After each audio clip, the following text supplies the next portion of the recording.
दिलजीत दोसांझ एक बार फिर चर्चा में हैं, अपने गानों के कारण नहीं बल्कि गैंगस्टर लॉरेंस बिश्नोई के कारण। क्योंकि दिलजीत के मैनेजर के घर फायरिंग की गई है, जिसकी जिम्मेदारी ली है लॉरेंस बिश्नोई गैंग ने। लॉरेंस गैंग ने इस जिम्मेदारी के साथ धमकी भी दी है और कहा है कि ये तीसरी चेतावनी है।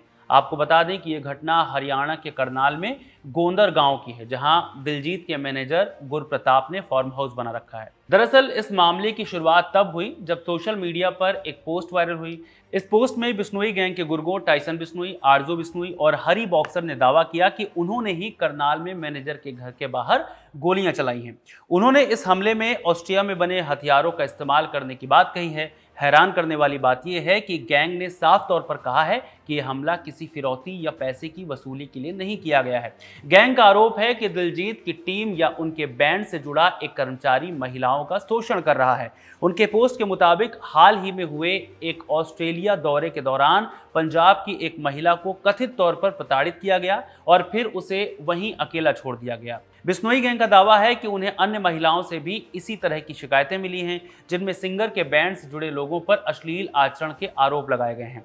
सोशल मीडिया पोस्ट में भी यह भी कहा गया है कि ये कोई पहला मौका नहीं है जब उन्होंने संपर्क किया है। उनके अनुसार इससे पहले भी 2 बार दिलजीत और उनके मैनेजर सोनाली और गुरप्रताप को चेतावनी दी गई है। गैंग की मांग थी कि दिलजीत और उनकी टीम उस आरोपी कर्मचारी से दूरी बना लें, लेकिन जब उनकी बात नहीं मानी गई तो उन्होंने इस तीसरी चेतावनी के रूप में फायरिंग की।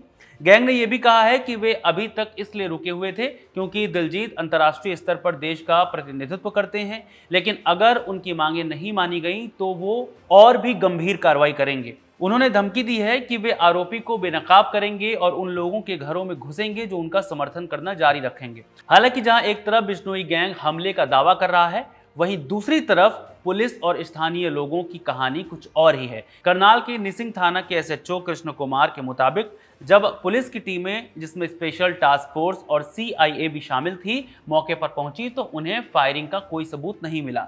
पुलिस का कहना है कि फार्म हाउस पर मौजूद परिवार के सदस्यों ने न तो कोई औपचारिक शिकायत दर्ज कराई है और न ही कोई बयान दिया है। गोंदर गांव के पूर्व सरपंच जोगा सिंह ने भी इन खबरों को अफवाह बताया है। उन्होंने कहा कि पुलिस जांच के लिए आई थी, लेकिन उन्हें कुछ भी संदिग्ध नहीं मिला।